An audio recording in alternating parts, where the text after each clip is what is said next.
مفتی صاحب میرے پاس ایک لمبی فہرست ہے سوالات کی، کہیں آپ گھبرا نہ جائیے گا۔ میں نے بہت ہی محنت کے ساتھ ان سوالات کو اکٹھا کر کے اور بہت سارے لوگوں کے جو مطلوبہ سوالات تھے ان کو اکٹھا کر کے یہاں پر لے کر آیا ہوں۔ ان سوالات میں سے ایک سوال ہے کہ علامہ نے آفتاب اقبال کو قادیان میں تعلیم کے لیے پڑھنے کے لیے بھیجا، تو اس کی کیا حقیقت ہے؟ آفتاب اقبال کو قادیان میں بھیجا تعلیم کے لیے، اس بات کا بنیادی راوی کون ہے؟ مجھے تو جتنی تقریر ہو گئی ہے ہماری تو اس سے معلوم ہوتا ہے کہ آپ نے تو سارے ماخذ ہی قادیانیوں کے دیے ہیں، تو مجھے تو یہی لگتا ہے کہ ماخذ بھی قادیانیوں کا ہوگا۔ وہی میں بیان کر رہا ہوں، اس بات کا بھی بنیادی ماخذ جو ہے وہ سالک ہے، یہ جو نیوٹرل محقق بنے پھرتے ہیں، اور سالک کے پیچھے کون ہے؟ قادیانی ہے۔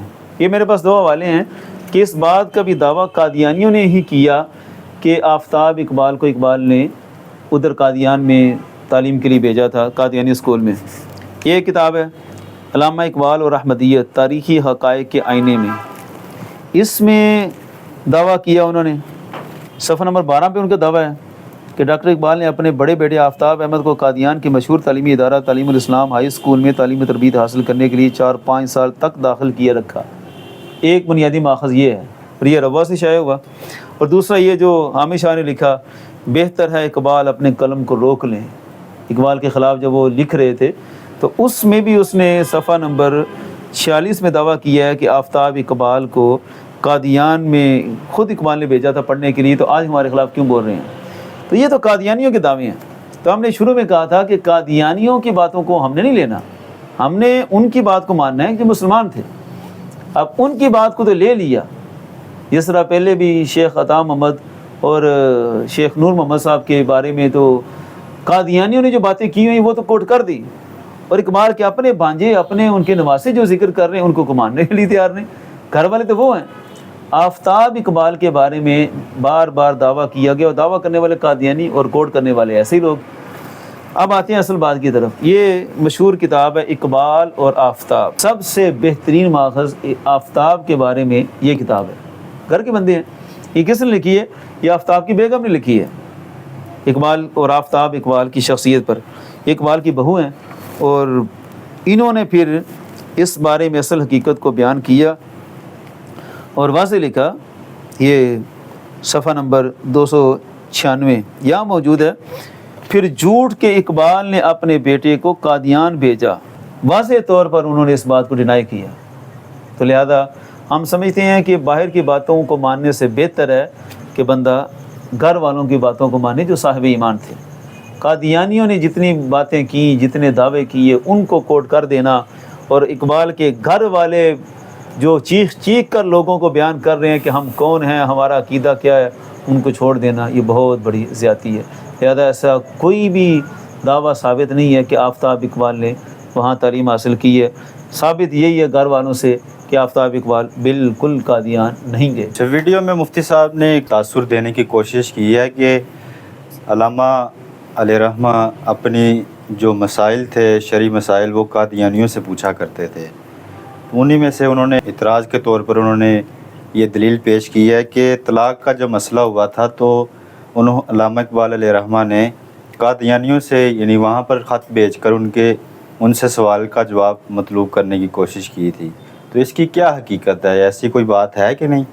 اچھا، یہ جو مشہور کیا گیا کہ اقبال کو طلاق کے ایک مسئلے میں شرعی رہنمائی کی ضرورت تھی، اور پھر جلال الدین قادیان گیا اور مسئلہ حل کر کے واپس آیا، اس بات میں بھی جو بنیادی راوی ہے وہ جلال الدین ہے۔ جس نے بھی ذکر کیا وہ جس مرضی کتاب کا حوالہ دے، اصل تو بنیادی ماخذ اور اس بات کا دعویٰ کرنے والا جلال الدین ہے، اور جلال الدین خود قادیانی ہے، اور یہ بات ہے کہ قادیانی کی روایت کا ہم کوئی اعتبار نہیں کریں گے۔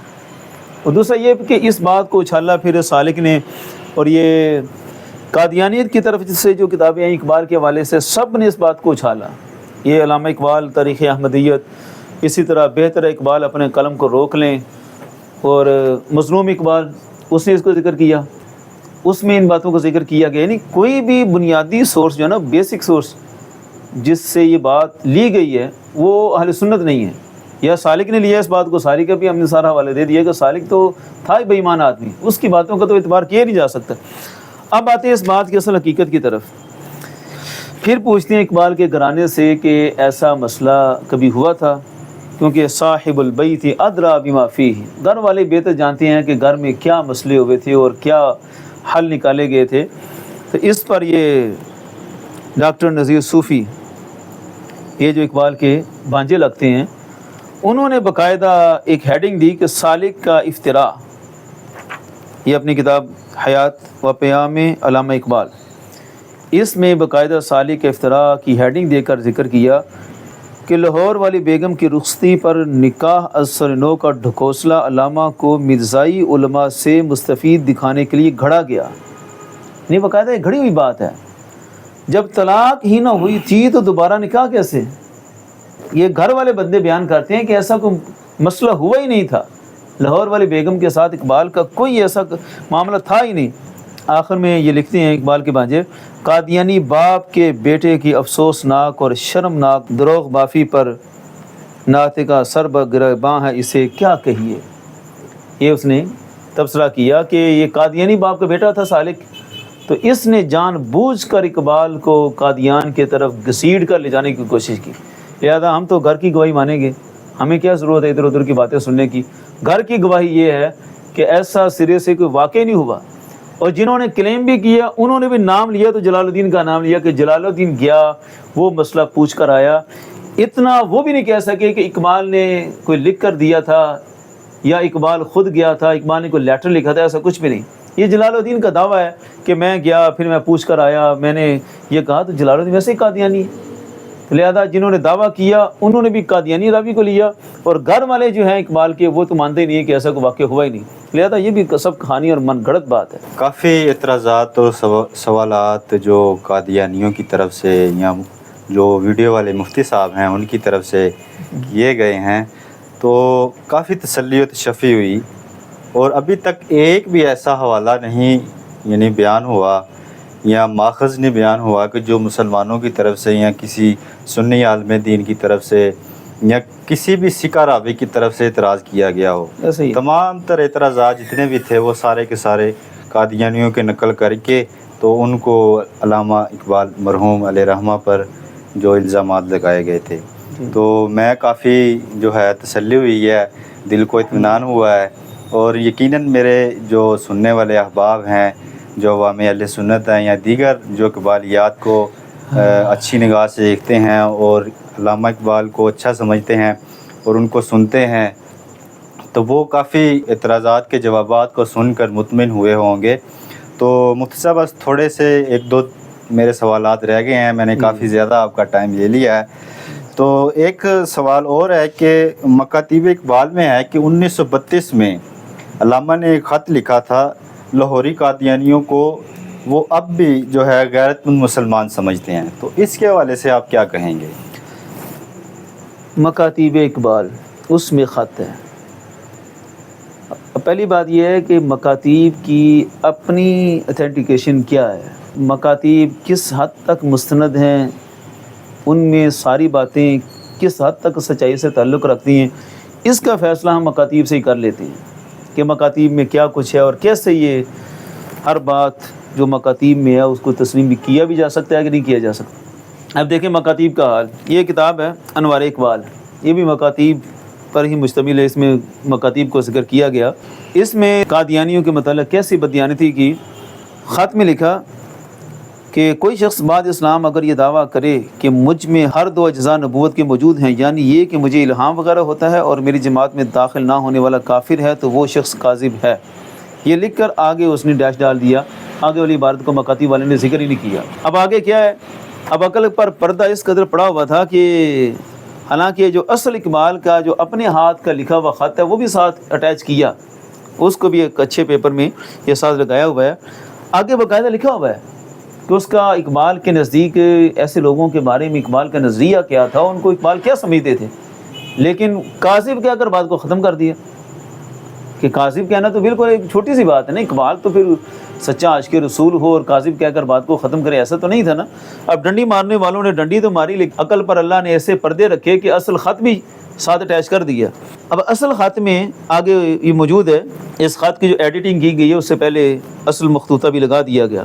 اس آخر میں یہ ہے، کاذب ہے اور واجب القتل، مسیلمہ کذاب کو اسی بنا پر قتل کیا گیا تھا، یہ اقبال کا نظریہ ہے۔ اقبال تو اس شخص کو واجب القتل سمجھتے تھے، اور یہ لوگ مکاتیب والوں نے اتنی بددیانتی کی کہ اقبال کے نظریات کو ہی درمیان سے ہٹا دیا۔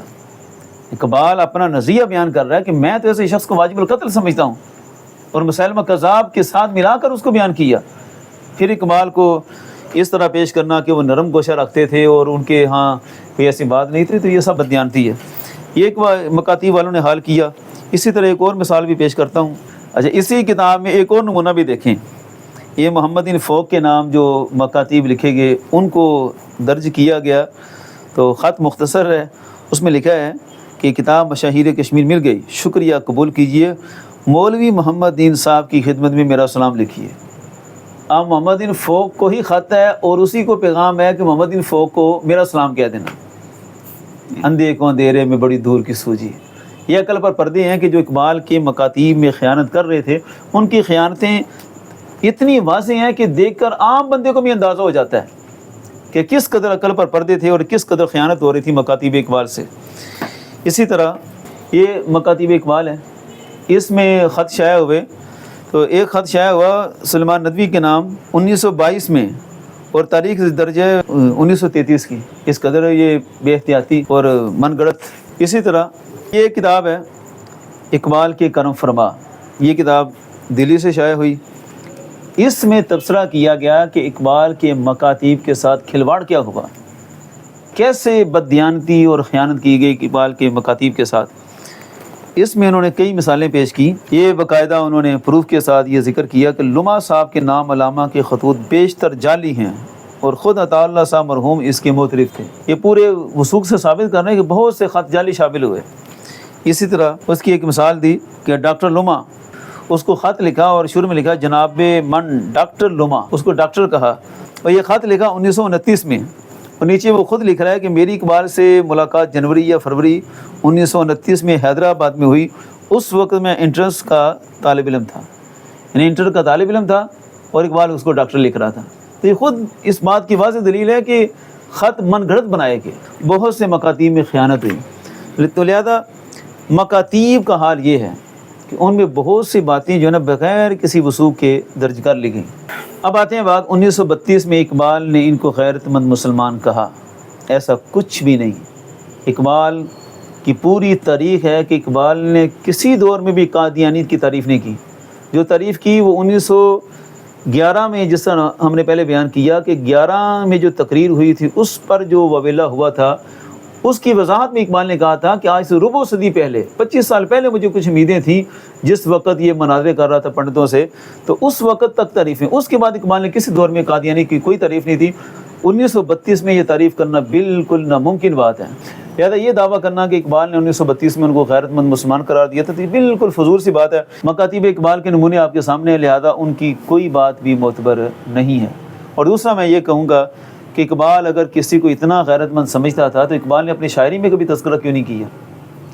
حالانکہ ان کی شاعری میں لوگ وہ رام چندر کے دکھا رہے ہیں، آرنلڈ کے دکھا رہے ہیں، اور شیکسپیئر کے دکھا رہے ہیں، تو قادیانیوں کو بھی تو کوئی دکھائے کہ جن کو اقبال غیرت مند مسلمان سمجھتا ہے۔ گرو نانک کا دکھا رہے ہیں تو ادھر بھی کوئی دکھائے، اگر سمجھتا ہوتا تو کہیں تو تذکرہ کرتا ہے اقبال۔ ایسا کچھ بھی نہیں ہے اقبال کی شاعری میں، یہ ہم باقاعدہ ثابت کریں گے کہ شاعری میں اقبال نے ان کو اتنا ذلیل کیا ہے، ان کے ہر نظریے پر اقبال نے ضرب لگائی ہوئی ہے، اور یہ پتہ نہیں کہاں سے حوالے اور مکاتیب اور نثر بنا کر بیٹھے ہیں کہ فلاں مقام پر یہ کہا، فلاں مقام پر، ایسا کچھ بھی نہیں ہے، سب ہوائی باتیں۔ اچھا مفتی صاحب، آپ نے بیان کیا ہے کہ 1932 میں کلیات مکاتیب کی آپ نے وضاحت کی ہے کہ اس میں من گڑت چیزیں شامل کی گئیں اور اپنے سے، اور پھر اس کی حقیقت کا آپ نے واضح کیا ہے۔ تو ویڈیو والے مفتی صاحب تو کہتے ہیں کہ 1935 سے پہلے علامہ اقبال علیہ رحمہ کی کوئی بھی ایسی سٹیٹمنٹ نہیں ملتی کہ جس سے واضح ہو کہ وہ قادیانیوں کی پوری مخالفت کرتے تھے یا ان کے مخالف تھے، یا کوئی بھی بیان، تقریر، تحریر کسی بھی صورت میں نہیں دیا، تو اس کے بارے میں آپ کیا کہیں گے؟ 1935 سے پہلے مخالفت ثابت ہے کہ نہیں ہے؟ اچھا، یہ دعویٰ کرنا کہ اقبال 1935 سے پہلے قادیانیت کے حامی تھے اور ان کی کوئی ایسی بات قادیانیت کے خلاف نہیں تھی، یہ بھی میں سمجھتا ہوں حقیقت کے خلاف کیا، یہ تو بہت بڑا الزام محض ہے ایک اتنی بڑی عاشق رسول شخصیت پر کہ وہ قادیانیت سے اچھی توقع رکھتے تھے، تعریفیں کرتے تھے اور ان کے خلاف کبھی بولتے نہیں تھے، اور اختلاف بس سیاسی تھا، استغفر اللہ العظیم۔ اب ہم ساری تاریخ دیکھتے ہیں اقبال کی کہ اقبال کے عقیدے میں ختم نبوت کا عقیدہ کس طرح پختہ تھا، اور یہ ہر دور میں رہا، کسی دور میں بھی ختم نبوت کے عقیدے کے لحاظ سے اقبال میں کوئی شک و شبہ پیدا نہیں ہوا۔ یہ 1893 اس وقت اقبال نے اپنے بارے میں لکھا، یہ کتاب ہے اقبال کے حضور سید نذیر نیازی کی، تو اس میں باقاعدہ یہ سارا مذکور ہے کہ اقبال کو ان کے والد محترم نے جب دیکھا کہ قرآن پڑھ رہا ہے، روزانہ روٹین تھی فجر کے بعد قرآن پڑھنے کی، تو ایک نے والد محترم آیا اور انہوں نے خصوصیت کے ساتھ اقبال کو ختم نبوت پر کامل ایمان رکھنے کی تلقین کی تھی۔ اقبال خود بیان کرتے ہیں کہ والد محترم نے کیا کہا، جتنے بھی نبی مبعوث ہوئے ان میں سے ہر ایک کا گزر مدارج محمدیہ ہی میں سے ہو رہا تھا، وہ گویا ایک سلسلہ تھا جس کا خاتمہ ذات محمدیہ کی تشکیل پر ہوا۔ والد ماجد نے پھر خود ہی اپنے اس ارشاد کی تشریح کی، انہوں نے کہا شعور انسانی کی تکمیل کے ساتھ ساتھ بالآخر جب وہ مرحلہ بھی آ گیا کہ زندگی اپنے مقصود کو پالے تو ذات محمدی بھی اپنی پوری شان سے جلوہ گر ہو گئی، حضور رسالت مآب صلی اللہ علیہ وسلم تشریف لائے، باب نبوت بند ہوا۔ یہ اقبال اپنا عقیدہ بیان کرتے تھے کہ میرے والد محترم نے اس عمر میں 1893 میں لڑکپن کی عمر ہوگی، تو اس وقت اقبال کے ذہن میں یہ بات پختہ تھی کہ ہمارے آقا صلی اللہ علیہ وسلم کے بعد کسی مفہوم میں کوئی نبی نہیں آ سکتا۔ اسی طرح 1919 کے حوالے سے یہ کتاب ہے گفتار اقبال، اس میں بھی ذکر ہے جو شخص نبی کریم صلی اللہ علیہ وسلم کے بعد کسی ایسے نبی کا قائل ہو جس کا انکار مستلزم کفر ہو، وہ خارج از اسلام ہوگا۔ اگر قادیانی جماعت کا یہی عقیدہ ہے تو وہ بھی دائرہ اسلام سے خارج ہے۔ اقبال نے واضح قادیانیوں کو دائرہ اسلام سے خارج کہا، یہ 1919 کی بات ہے۔ اب یہ بات تھی 1919 کی، اس سے پیچھے آ جائیں تو 1912 میں بھی اقبال قادیانیوں کے بارے میں کیا تبصرہ کرتے تھے۔ یہ ایک خط لکھ کر اقبال نے لکھا کہ جناب من معترض قادیانی معلوم ہوتا ہے اور قرآن کریم کی تعلیم سے بے بہرا ہے، تو تبصرے میں تو کوئی تحسین والی بات ہے ہی نہیں۔ ہاں تنقید ضرور کی اقبال نے، سیدھا کہا کہ یہ قادیانیوں کو قرآن کی تعلیم سے کیا واسطہ، یہ تو بے بہرا لوگ ہیں قرآن کی تعلیم سے۔ اب 12 کے بعد آئیں 1915، یہ کتاب ہے اقبال درمیانی دور خرم علی شفیق کی، اس میں 1915 کے حوالے سے ذکر کیا کہ اقبال کا کیا عقیدہ تھا۔ درمیانی دور میں اقبال کے احوال 1914 سے لے کر 1922 تک کے باب میں یہ سارا ذکر کیا گیا، اور 1915 کے جو اقبال کے کلام تھے ان کو ذکر کیا گیا۔ 1915 میں اقبال نے جو لکھا اس کو ذکر کیا۔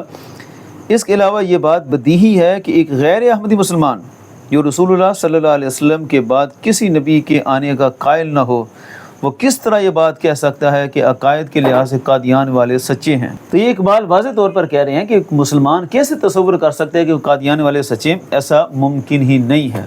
یہ 1915 میں اقبال نے کہا۔ اب آتے ہیں 1916 میں۔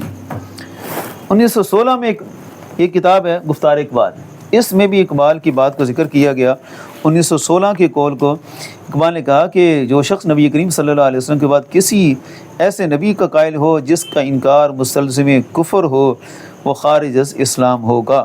اور قادیانیوں کا ایسا ہی کلیم ہے، یہ کوئی فرضی بات نہیں کی، اقبال نے پوری ان کی بات کو ذکر کر کے ان کا رد کیا کہ اگر قادیانی جماعت کا یہی عقیدہ ہے تو وہ بھی دائرہ اسلام سے خارج ہے، اور اگر سے مشروط نہیں کیا کہ قادیانی کا یہ عقیدہ ہے ہی نہیں، قادیانیوں کا عقیدہ ہے، اور کہا کہ چونکہ ان کا یہ عقیدہ ہے لہذا یہ بھی دائرہ اسلام سے خارج ہے۔ تو اقبال تو 1916 میں ان کو خارج اسلام کا کہہ رہے تھے۔ اسی طرح آگے آتے ہیں 1919 میں اقبال کی ابتدائی زندگی۔ یہاں واقعہ ذکر ہے کہ اقبال کے جو استاد میر حسن صاحب تھے ان کا بھتیجا قادیانی ہو چکا تھا۔ جس طرح اقبال کا ایک بھتیجا قادیانی تھا شیخ اعجاز، تو اس طرح ان کے استاد میر حسن خود نہیں، میر حسن صاحب کا جو بھتیجا تھا وہ قادیانی ہوا۔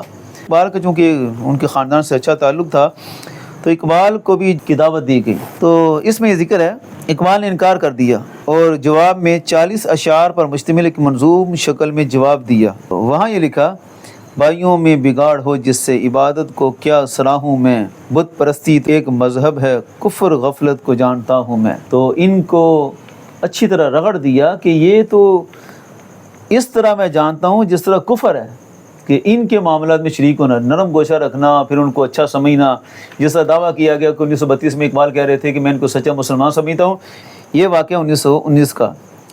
اسی طرح آگے چلتے ہیں، اقبال درون خانہ، یہ خالد ندیر صوفی، اس کا ہم بار بار ذکر کرتے ہیں۔ خالد ندیر صوفی چونکہ اقبال کے یہ بانجے کے بیٹے ہیں، تو ان کی بات جو ہے وہ زیادہ معتبر ہے، یہ گھر کے بندے ہیں۔ اب آتے ہیں 1927 میں۔ 1927 میں بھی اقبال نے قادیانیت کو کتنے سخت الفاظ سے ذکر کیا۔ یہ اقبال اور انجمن حمایت اسلام یہ کتاب شائع ہوئی۔ اس میں انجمن حمایت اسلام کی لاہور کے 22ویں سالانہ جلسہ 16 اپریل 1927 یہ جلسہ منعقد ہوا، اور اس میں اقبال نے کیا بیان کیا اس کا ذکر، یعنی یہ بیان 1927 کا ہے۔ حضرت صلی اللہ علیہ وسلم ختم الرسل ہیں، ختم نبوت کا عقیدہ بیان کیا، اور آخر میں پھر کہا اب اگر کوئی شخص نبوت کا مدعی ہو تو ہم اس کی دماغی حالت کا اسی طرح مطالعہ کریں گے جس طرح علم الحیات کا ماہر کسی مینڈک کے اجزاء کا مطالعہ کرتا ہے۔ تو 27 میں اقبال مرزا قادیانی کو مینڈک قرار دے رہے تھے۔ اب میں کیا کہوں کہ جس طرح اردو میں کہا جاتا ہے نا، کنویں کے مینڈک کو بھی باہر نکل کر دیکھنا چاہیے، تو اقبال جس کو مینڈک قرار دے رہے تھے اس مینڈک کو بھی مینڈک سمجھنا چاہیے جس کو اقبال نے مینڈک کہا، اور کیکڑے کے وجود پر غور و فکر کی نگاہ ڈالتا ہے۔ کہا جس طرح مینڈک اور کیکڑے کو دیکھا جاتا ہے کہ اس میں ہے کیا، تو مینڈک اور کیکڑے کے دماغ سے کیا نکلنا ہے، کیا مرزا قادیانی جو مرضی بونگیاں مارتا پھرے اس کے دماغ سے بھی یہی کچھ نکلنا ہے۔ تو اقبال 1927 میں بھی ان کو اچھی طرح دبا رہے تھے، ان کا رد کر رہے تھے۔ اسی طرح 1935 سے کہیں پہلے یہ اقبال درون خانہ میں اس بات کا ذکر ہے، خالد ندیر صوفی جو اقبال کے بانجے کے بیٹے ہیں، گھر کے بندے ہیں، ان کی گواہی بھی بڑی معتبر ہے۔ انہوں نے بھی اپنی اس کتاب میں لکھا، بڑے بھائی کی بیٹی کے رشتے کی بات آئی تو قادیانی کے ساتھ رشتے کی بات چل رہی تھی، تو جب انہوں نے مشورہ لیا تو کہ کیا کروں، تو انہوں نے کہا اگر میری بیٹی ہوتی تو میں ہرگز یہاں اس کی شادی نہ کرتا قادیانی کے ساتھ۔ بڑے نانا جان نے فرمایا، یعنی یہ جو مصنف ہیں وہ اقبال کو نانا جان لکھتے ہیں اور ان کے بڑے بھائی کو پھر بڑے نانا جان، شیخ عطا محمد۔ انہوں نے ذکر کیا کہ شیخ عطا محمد بھی قادیانی نہیں تھے، کہ ان کی بیٹی کی بات ہو رہی ہے کہ جن کے بارے میں کلیم کیا جاتا ہے کہ وہ قادیانی ہو گئے تھے۔ تو بڑے نانا جان یعنی شیخ عطا محمد نے کہا کیا یہ تمہاری بیٹی نہیں؟ اقبال جس طرح اپنی بیٹی کے چاہتے ہو کہ قادیانی کے ساتھ شادی نہ ہو، تو یہ بھی تو تمہاری بیٹی ہے، تو قادیانی کے ساتھ شادی پھر نہیں ہوگی، اگر تمہیں ناپسند ہے تو یہ رشتہ کبھی نہ ہوگا۔ چنانچہ اسی وقت انکار کر دیا گیا۔ یہ اقبال کے جذبات تھے، اگر پکے مسلمان سمجھتے ہوتے تو رشتے تو نہ توڑاتے، اقبال کے تو یہ جذبات تھے۔ اور حاشی میں انہوں نے واضح لکھا کہ یہاں یہ واضح کر دینا مناسب ہوگا کہ علامہ صاحب کے والد گرامی اور بڑے بھائی کبھی بھی ختم نبوت کے منکرین میں شامل نہیں رہے، وہ ہمیشہ ختم نبوت کے ماننے والے اور پکے حنفی المذہب مسلمان تھے۔ یہ انہوں نے گھر کے بندے نے اس بات کو واضح کیا۔ اب آ جائیں 1932 میں۔ 1932 میں ہی اقبال نے یہ جو سیاسی اختلافات کی بات کرتے ہیں نا، اس پر بھی یہاں ذکر ہے۔ یہ یاد ایام میں میاں امیر الدین نے لکھا صفحہ نمبر 55 پر، صفحہ نمبر 54 سے یہ ساری بات شروع ہو جاتی ہے کہ اقبال کے ان سے اختلاف کیا بنا تھا۔ یہ تو کلیم کرتے ہیں کہ اقبال کو الگ کیا گیا تھا، حالانکہ اصل قصہ یہ ہے کہ جب مرزا بشیر الدین محمود کشمیر کمیٹی کا چیئرمین بنا تو اس کو الگ کیا تھا، تو علامہ نے کیا۔ انجمن حمایت اسلام کے ضمن میں بھی انہوں نے ایک ایسا ہی اقدام کیا، یعنی اس کا بھی وہ رکن تھا۔ ہوا یوں کہ وہ جب وہ انجمن کے صدر ہوئے تو انجمن کی کونسل کے ایک رکن ڈاکٹر مرزا یعقوب بیگ بھی تھے، یہ قادیانی انجمن کا رکن تھا، مگر احمدی لاہوری تھے۔ تو علامہ نے کہا یہ حضرت احمدی لاہوری ہیں، یہ کونسل سے مستعفی ہوں، اگر یہ مستعفی نہیں ہوں گے تو میں انجمن کی صدارت سے مستعفی ہو جاؤں گا۔ اس میں دوسرا بھی جواب ہے کہ سیاسی اختلافات انہوں نے نہیں بنائے، علامہ نے بنائے، اور کس بنیاد پر بنایا؟ کہا یہ احمدی لاہوری ہے۔ اور یہ جو کلیم کیا گیا کہ احمدی لاہوریوں کے بارے میں تو اقبال نے نرم گوشہ رکھا، 1932 کا ہی خط پیش کر رہے تھے، یہ 1932 کا ہی حوالہ ہے کہ 1932 میں علامہ نے خود ان کو رد کیا، کہا یہ چونکہ احمدی لاہوری ہے اور میں اس کے ساتھ کام نہیں کر سکتا، ایک کافر کے ساتھ مسلمان کام کیسے کرے؟ تو یہ بڑا واضح ہے کہ 1932 میں علامہ نے ان کو اچھی طرح دبا دیا تھا، اور اتنا دبایا کہ وہ دب بھی گئے، یعنی ان کو پھر زمین کے نیچے دبانا پڑا، اتنا دبایا۔ آگے ذکر ہے کہ جب علامہ نے یہ آپشن رکھی تو اگر یہ مستعفی نہیں ہوں گے تو میں انجمن کی صدارت سے مستعفی ہو جاؤں گا۔ اس زمانے میں میں بھی انجمن کی کونسل کا رکن تھا، یہ میاں میر الدین اپنا ذکر کرتا ہے، اور اجلاس میں موجود تھا۔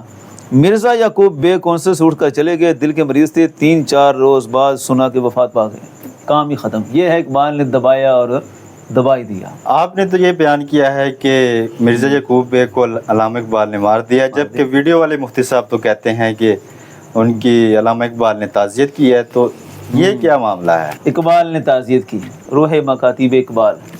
کاش کہ اس مکتوب کو پڑھنے سے پہلے اس کے ماخذ کو بھی دیکھ لیا جاتا۔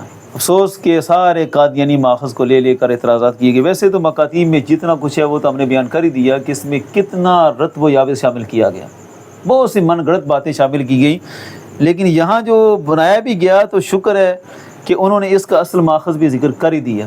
یہ اللہ تعالیٰ نے ان کے عقل پر پردہ رکھا اور حق کو واضح کرنے کی تدبیر فرما دی۔ یہ اسکین دکھایا گیا، اس میں باقاعدہ لکھا ہے میر جماعت احمدیہ لاہور کے نام یہ خط ہے، اور یہ خط کہاں سے لیا گیا؟ نیچے لکھا آئینہ صدق و صفا مرتبہ مرزا مسعود بیگ، یہ وہاں سے لیا گیا۔ اصل اس کا ماخذ ہے آئینہ صدق و صفا۔ اس میں یہ ہے کہ اقبال نے کہا کہ اس کے انتقال کی خبر پڑھ کر بہت رنج ہوا، حالانکہ اقبال نے مارا اور اقبال کو رنج ہوا، وہی قتل کرے ہے وہی ثواب ملے الٹا، تو ایسا تو نہیں تھا۔ اچھا، یہ اصل کتاب ہے آئینہ صدق و صفا، جہاں سے لیا گیا۔ ہم اصل کتاب کی طرف آتے ہیں، اور تحقیق کا معیار یہی ہے کہ بات جہاں سے چلیے وہاں تک پہنچے جائے۔ اللہ کے فضل سے ہم نے جتنے حوالے دیے ہیں اصل ماخذ تک پہنچ کر دیے۔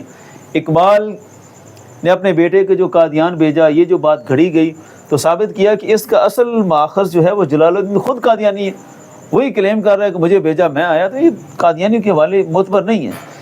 آئینہ صدق و صفا جس نے یہ خط نقل کیا اس نے بھی باقاعدہ حوالہ دے کر ذکر کیا کہ آئینہ صدق و صفا سے آیا، تو یہ آئینہ صدق و صفا پیش ہے، یہ نیچے لکھا ہے یہ کہاں سے شائع ہوئی؟ احمدیہ انجمن اشاعت اسلام لاہور۔ تو یہ ساری احمدیہ انجمن قادیانیوں کی جماعت ہے، انہوں نے یہ شائع کیا، انہوں نے من گھڑت کہانی بنا کر سارا نقشہ الٹ دیا، تو ایسا نہیں ہے۔ قادیانیوں کی باتوں کا ہم کسی طور پر بھی تسلیم نہیں کرتے۔ اچھا مصعب، اگر علامہ اقبال رحمۃ اللہ علیہ قادیانیوں کے اتنے ہی مخالف تھے تو علامہ اقبال نے اپنے بچوں کا گارڈین شیخ حجاز کو کیوں مقرر کیا؟ اس کی کیا وجہ ہے؟ شیخ اعجاز کو اقبال نے اپنے بچوں کا گارڈین معین کیا۔ اس میں بھی ہم وہی بات کہیں گے کہ جناب ادھر ادھر کی باتیں چھوڑیں، گھر والوں کی بات لیں، اور گھر والے بھی جو صحیح العقیدہ ہیں۔ اگر یہ جوید اقبال اس بات کو کلیم کرے تو وہ خود ایک ملحد شخص ہے، اس نے اقبال کے بارے میں جتنی اس نے عجیب و غریب باتیں لکھی ہیں وہ تو عقل سے ماورا ہیں، لہذا اس کی بات کو ہم نہیں لیں گے۔ یہ جو صحیح صاحب ایمان لوگ تھے ان کی باتوں کو لیں گے۔ آفتاب اقبال اور ان کے گھرانے کے بارے میں جو انہوں نے خود لکھا کہ ہم حنفی المذہب سنی مسلمان ہیں اور قادیانی سے ہمیں نفرت ہے، انہوں نے کیا لکھا؟ یہ بیگم رشیدہ آفتاب اقبال جو اقبال کی بہو ہیں، انہوں نے اس بات کو اصل حقیقت کے روپ میں بیان کیا کہ اصل حقیقت کیا تھی۔ یہ ڈورس احمد اس کا بیان دیا اور باقاعدہ اس نے حوالہ بھی دیا۔ یہ ڈورس وہی ہے جو جرمن لیڈی تھی اور اسلام قبول کیا اور پھر اقبال کے بچوں کی میڈ رہی ہے، اور اقبال کے فوت ہونے کے بعد بھی ایک عرصہ تک وہ رہی ہے اور اس نے بچوں کی اچھی پرورش کی ہے، حتیٰ کہ بچوں کی شادیاں تک اس نے کی، اور اس نے تقریباً ساری عمر ادھر ہی گزاری ہے، آخری بڑھاپے کی عمر میں وہ واپس جرمن گئی۔ تو وہ اصل گھر کی نگہبان ہے اور سارے معاملات کو اسی نے دیکھا۔ اگر اقبال کے گھر میں بھی ایسی بات ہوئی تھی تو اس کی چشمدید گواہ اور سب سے جو اتھینٹک گواہی ہے وہ اسی کی معتبر ہے، اس نے اپنی کتابیں بھی ذکر کیا، اور یہاں اسی کو کوٹ کر کے یہ بیگم آفتاب اقبال نے بھی ذکر کیا کہ علامہ کبھی کبھی مجھ سے کافی باتیں کیا کرتے تھے، یعنی ڈورس اس جرمن لیڈی سے۔ کہتی ہیں علامہ نے انہی آخری ایام میں بڑے افسوس کا اظہار کرتے ہوئے بتایا تھا کہ وہ اپنے بھتیجے کے قادیانی عقائد سے بہت دل برداشتہ ہیں۔ یہ اقبال کا عقیدہ تھا کہ بھتیجا قادیانی ہوا تو اس سے خوش نہیں تھے، اگر اس سے خوش ہو کر اس کو سچے مسلمان سمجھتے تو اپنے دکھ درد کا اظہار تو نہ کرتے۔ جس طرح کہا گیا جی اقبال ان کو سچا مسلمان اور جی پختہ مسلمان سمجھتا تھا، اقبال کو تو خوش ہونا تھا، لیکن گھر والے کہہ رہے ہیں اور وہ جو ہر وقت پاس رہتے ہیں، ان کی بہو کہہ رہی ہے، وہ ڈورس لیڈی کہہ رہی ہے کہ اقبال تو پریشان تھے اور خواہش مند تھے کہ شیخ اعجاز احمد کی جگہ کسی دوسرے شخص کو جو مسلمان ہو گارڈین مقرر کیا جائے۔ تو اقبال کی کوئی ایسی خواہش نہیں تھی، یہ اتفاقی اور حادثاتی معاملہ تھا جو وہ گارڈین بن گئے۔ اقبال خود بیمار تھے، حالت علالت میں تھے۔ اقبال نے تو اسی جرمن لیڈی کو ہی معین کر دیا تھا، اسی نے پھر عمر ادھر گزاری، بچوں کی شادیوں تک وہ ادھر ہی رہی ہے۔ تو لہذا یہ کہنا کہ اقبال نے بڑے وثوق کے ساتھ اور اس کو مرد صالح قرار دے کر یہ گارڈین مقرر کیا تھا، ایسا بالکل حقیقت کے خلاف ہے۔ تو خلاصہ یہی ہے کہ اقبال کو کوئی خوشی نہیں تھی اس بات پر۔ اچھا مفتی صاحب، آپ نے سارے حوالہ جات جو ہے وہ ساکت الاعتبار لوگوں کے بتائے، اور پھر گھروں سے یعنی گھر کے افراد ہیں ان سے آپ نے حوالہ جات دکھائی کہ گھر کی گواہی یہ ہے۔ تو میرا ایک سوال ہے، یہ ایک ذاتی طور پر ہی ہے کہ مفتی صاحب جو ویڈیو والے ہیں ان کو اس بات کی سمجھ نہیں آئی کہ وہ سارے حوالہ جات جو ہیں وہ قادیانیوں کے دے رہے ہیں، تو اس کے بارے میں آپ کیا کہیں گے؟ دیکھیے اب ہم نے حقیقت واضح کر دی ہے، جن جن کتابوں کو انہوں نے کوٹ کیا ان میں بھی لکھا ہوا تھا کہ یہ قادیانی کتابوں سے ہی ماخوذ ہیں۔ اگر مظلوم اقبال کا حوالہ دیتے ہیں تو وہ ہے ہی قادیانی کی، اور اگر آئینہ صدق و صفا کے حوالے سے وہ تعزیت والی بات کرتے ہیں تو وہ بھی قادیانیوں کی۔ دیگر بھی جو کتابیں انہوں نے ذکر کی ہیں، کچھ کے نام لیے قادیانی ہیں، کچھ کے مآخذ تک جائیں تو وہ بھی قادیانی ہیں۔ اینڈ ہر بات کا جتنے بھی الزامات ہیں وہ نکالیں گے تو قادیانیت نکلے گی۔ لہذا میرا تو ہر ایسے بندے کو مشورہ یہی ہے جو شکوک و شبہات کے شکار ہیں کہ ایک دفعہ اصل ماخذ کو دیکھیں، اور اگر قادیانیوں کی باتوں پر ہی آ کر شخصیت کا فیصلہ کرنا ہے کہ چونکہ انہوں نے لکھ دیا لہذا ہم اقبال کو اسی طرح مانیں گے، تو پھر میرا بھی ایک ان کے لیے پیغام ہے کہ پھر صرف اقبال کو نہ رکھیں۔ پھر قادیانیوں نے جس شخصیت کے بارے میں کلیم کیا کہ وہ ہمارے بارے میں یہ رویہ رکھتے تھے، وہ ہمارے ساتھ اچھے مراسم رکھتے تھے، تو پھر سب کو ایک ہی پلڑے میں لے کر آئیں۔ وہی جو اقبال نے کہا نا، وائے ثبوت لائے جو میں کے جواز میں، اقبال کو یہ ضد ہے کہ پینا بھی چھوڑ دے، کہ آئے نا پھر پوری طرح چھوڑے نا اس بات کو۔ تو ان میں سر فہرست پھر حضرت خواجہ غلام فرید صاحب کوٹ مٹھن شریف والے ہیں کہ ان کے بارے میں بھی قادیانیوں کے بڑے کلیم ہیں کہ وہ ہمارے تھے، انہوں نے بڑے اچھے مراسم قائم رکھے، اور بھی بڑی شخصیات کے نام آ جائیں گے۔ لہذا تو یہ تو بہت بڑا ایک پنڈورا باکس کھل جائے گا اگر ان کی باتوں پر آنا ہے۔ تو لہذا ان کی باتوں کا نہ کوئی اعتبار ہے، وہ جھوٹے ہیں اور سراسر جھوٹے ہیں۔ یہی میرا پیغام ہے، وہ حقیقت کو دیکھیں اور تسلیم کریں حقیقت کو۔